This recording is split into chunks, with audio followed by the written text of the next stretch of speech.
एक बार की बात है, एक बार एक अध्यापक एक संपन्न परिवार के शिक्षक के साथ कहीं जा रहे थे।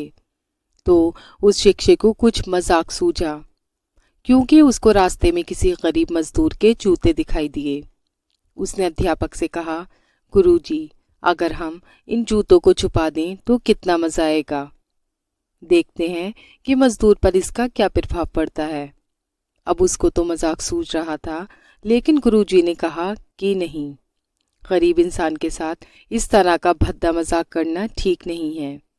उसने कहा, क्यों ना हम इन जूतों में कुछ सिक्के डाल दें और देखें कि इसका इस गरीब मजदूर पर क्या प्रभाव पड़ता है। उन्होंने ऐसा ही किया। जैसे ही मजदूर अपना काम करके लौटा और उसने एक पाँव अपने जूते में डाला तो उसको कुछ कठोर सा महसूस हुआ। उसने अंदर हाथ डाला तो उसमें कुछ सिक्के दिखाई दिए। वह थोड़ा आश्चर्य में पड़ गया।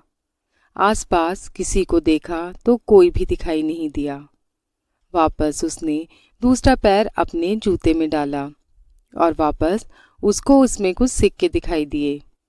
अब दोनों जूतों के सिक्कों को उसने अपने हाथों में लिया और प्रभु की तरफ इशारा किया कि हे प्रभु, पता नहीं किस भले मानुष ने ये सिक्के मेरे जूते में छुपाए हैं, लेकिन जिसने भी छुपाए हैं उसको मेरी दुआ है कि उसके साथ सब अच्छा हो।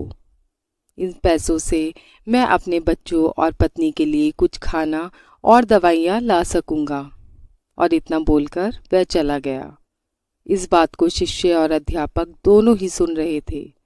अब अध्यापक ने शिष्य से पूछा कि अब तुम मुझे बताओ कि तुम्हें कैसा महसूस हुआ, तुम्हारी पहले वाली मजाक या मेरा ये तरीका।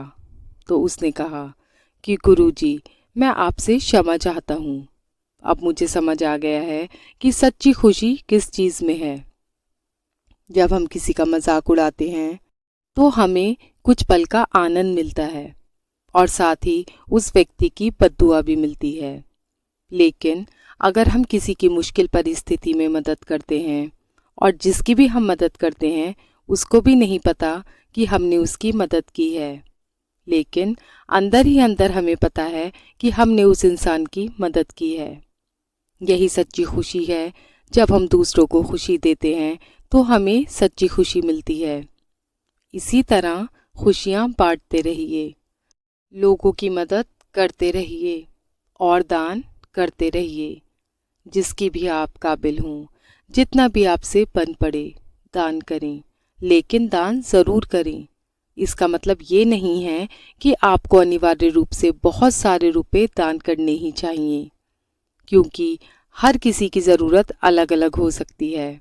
अगर आप किसी को पैसों का दान नहीं कर सकते तो कम से कम चीज़ों का दान तो कर ही सकते हैं, क्योंकि पता नहीं उसकी कौन सी दुआ आपको लग जाए और आपकी मदद हो जाए।